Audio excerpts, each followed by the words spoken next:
अस्सलामुअलैकुम व्यूअर्स। मैं उम्मीद करता हूँ आप सब ठीक होंगे। एक बहुत ही इम्पॉर्टेंट न्यूज़ मेरी नज़र से गुज़री है, तो मैंने सोचा कि जो लोग कनाडा जाने के ख्वाहिशमंद हैं उनके साथ शेयर की जाए। मैं भी किसी का भला हो जाए और वो हमें अपनी लाइफ में दुआओं में याद रखे। तो कनाडा ने एक नया प्रोग्राम इंट्रोड्यूस करवाया है जिसका नाम virtual immigration assessment fair programme है। ये आप गूगल पे जाके सबसे पहले ये देखें, नीचे आ गया third option, virtual immigration fair 2024। इसके ऊपर आप जैसे ही क्लिक करेंगे आपके सामने काफ़ी ज़्यादा विंडो वगैरह ओपन हो जाएंगी सर्च इंजन में। तो आपने जो सबसे पहली फर्स्ट ऑप्शन है जिसमें लिखा हुआ है वर्चुअल इमिग्रेशन अफेयर, उसके ऊपर आपने क्लिक करना है। ये देखें, इस तरह का पेज आपके सामने ओपन हो जाएगा।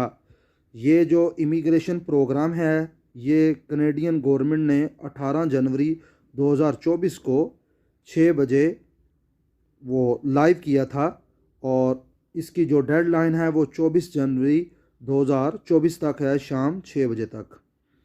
ये देखें, virtual immigration affair middle east और साउथ एशिया कंट्री वगैरह के लिए है। तो नीचे ऑप्शन है कि वाई अटेंड, कि हम इस पे अपना लॉगिन क्यों बनाएं या अटेंड क्यों करें। तो नीचे ये उन्होंने कुछ इन्फॉर्मेशन दी हुई है कि receive direct access to employer hire in your field, कि यहाँ आप लॉगिन बनाने का सबसे बेनिफिट ये है कि कनाडा में जो आपका एम्प्लॉयर होगा अगर उसको आपकी प्रोफाइल अच्छी लगती है तो वो डायरेक्ट आपसे रब्ता करेगा। नेटवर्क विद एम्प्लॉयर, कि एम्प्लॉयर के साथ आप रब्ता कर सकते हैं। आपने अपनी सीवी वगैरह अपलोड करनी है जो एम्प्लॉयर डायरेक्ट रिव्यू करेगा। दैन इमिग्रेशन प्रोग्राम के सेशन से आपसे कुछ क्वेश्चन किए जाएंगे इमिग्रेशन ऑफिसर, तो आप के बारे में पूछा जाएगा कि आप कनाडा में क्यों सेटल वगैरह होना चाहते हैं। तो ये नया प्रोग्राम स्टार्ट हुआ है कनाडा के 2 सूबों में जिसका नाम है न्यू फाउंडलैंड एंड लेब्रॉड कनाडा। तो सबसे पहले आपने रजिस्टर नो पे क्लिक करना है। दैन फर्दर आपके सामने ये पर्सनल इंफॉर्मेशन वाला पेज ओपन हो जाएगा। फर्स्ट नेम में जो आपका फर्स्ट नेम है वो आपने लिखना है, लास्ट नेम में आपने अपना लास्ट नेम, फॉर एग्ज़ाम्पल जिस तरह मेरा नाम है मज़र इनायत, तो फर्स्ट नेम में मज़र आएगा, लास्ट नेम में इनायत आएगा। ईमेल में आपने अपना ईमेल लिखना है और वो ईमेल लिखना है जो बिल्कुल एक्यूरेट हो, चलता हो। सिटीज़नशिप में अगर आप पाकिस्तान से बिलोंग करते हैं तो आपने पाकिस्तान सेलेक्ट करना है। अगर आप इंडिया से बिलोंग करते हैं या बांग्लादेश से बिलोंग करते हैं तो आपने वो ऑप्शन सेलेक्ट कर लेनी है। कंट्री ऑफ रेजिडेंस, कि आपका कंट्री ऑफ रेजिडेंस कौन सा है। फॉर एग्ज़ाम्पल अगर आप यूएई में रह रहे हैं, सऊदी अरब में रह रहे हैं, तो आपने वो ऑप्शन सेलेक्ट कर लेनी है। एजुकेशनल लेवल, जब आप इस पर क्लिक करेंगे तो आपके सामने ऑप्शन आ जाएगी कि आपने नॉन सेकेंडरी बैचलर या डिप्लोमा वगैरह या मास्टर डॉक्टरेट यानी पीएचडी वगैरह जो भी आपने किया है आप उस हिसाब से सिलेक्ट कर लेंगे। वर्क एक्सपीरियंस आपके पास कितने साल का है, 2 साल का है, 4 का है, 6 का है। तो नीचे कुछ उन्होंने लैंग्वेज के बारे में लिखा हुआ है कि आप इंग्लिश लैंग्वेज में कितने फ्लुएंट हैं, आपने उस हिसाब से ऑप्शन को सिलेक्ट करना है। उसके बाद उसने लिखा हुआ है कि आपने इंग्लिश लैंग्वेज प्रोफिशिएंसी एग्ज़ाम जो है वो भी क्लियर किया हुआ है। फॉर एग्ज़ाम्पल आइल्स वगैरह या ट्रफल वगैरह कुछ भी आपने अगर किया हुआ है तो उसको यस कर दें, अदरवाइज़ नो रहने दें। उसके बाद बहुत ही इम्पॉर्टेंट बात जो उन्होंने लिखी हुई है कि आप फ्रेंच में स्पीक कर सकते हैं, यानी फ्रेंच वगैरह बोल सकते हैं। अगर बोल सकते हैं तो यस कर दें, अदरवाइज़ इसे नो कर सकते हैं आप। फिर आप उन्होंने लिखा हुआ है कि फ़्रेंच लैंग्वेज प्रोफिशेंसी कैसी है, आपने वो एग्ज़ाम पास किया है। अगर किया हुआ है, अगर कोई शॉर्ट कोर्स आपने फ़्रेंच में, तो उसको यस कर दें, अदरवाइज़ नो कर दें।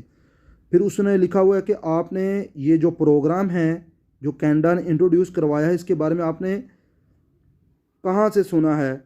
तो उससे पहले आपने ये भी देखना है कि आपकी एजुकेशन किस कंट्री से है, वो कंट्री सेलेक्ट करनी है। फिर ये कुछ आंसर क्वेश्चन है न्यू फाउंडलैंड एंड लेब्रॉड के बारे में कि वहाँ का लिविंग स्टाइल कैसा है, क्वेश्चन आप पूछ सकते हैं। कि वहाँ टेम्परेचर कितना है, या कितना ड्यूरेशन रहना पड़ेगा, कब तक हमें वर्क परमिट वगैरह मिलेगा, या कुछ भी आप क्वेश्चन डायरेक्ट एम्प्लॉयर से पूछ सकते हैं। तो ये फिर अटेंड के बाद वो आपको रिस्पॉन्ड करेगा, जो आपको थ्रू ईमेल आएगा।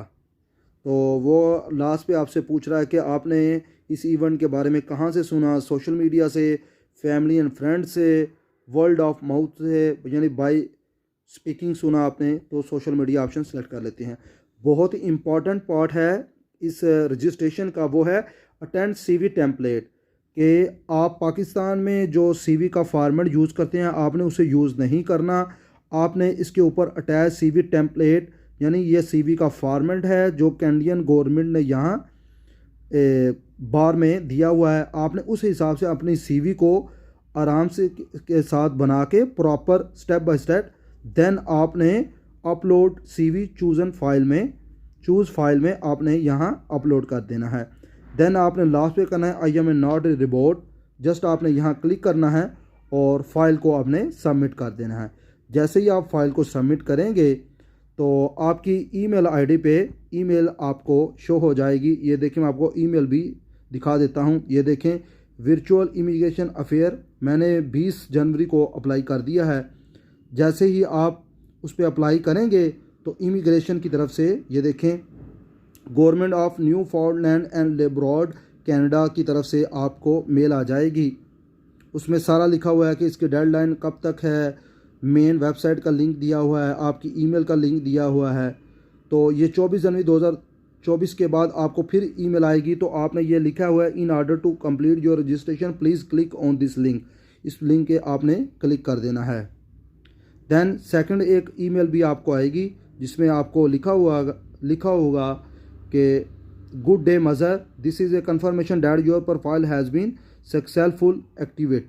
सक्सेसफुली एक्टिवेटेड हो गई है। तो ये वीडियो बनाने का मकसद उन अफराद के लिए है जो पढ़े लिखे हैं, जिन्होंने आर्ट्स या में डिप्लोमा वगैरह किया हुआ है। बहुत ही अच्छी अपॉर्चुनिटी है। 24 जनवरी 2024 तक आप इमिग्रेशन में अप्लाई करके अपनी लाइफ को हमेशा के लिए चेंज कर सकते हैं। अगर आपको मेरी ये वीडियो इन्फॉर्मेटिव लगी हो तो काइंडली लाइक और सब्सक्राइब कर दें, और दोस्तों को भी शेयर करें कि मैं भी किसी का भला हो जाए आपकी वजह से। तो दुआ में याद रखिएगा। Thank you so much. अल्लाह हाफिज़।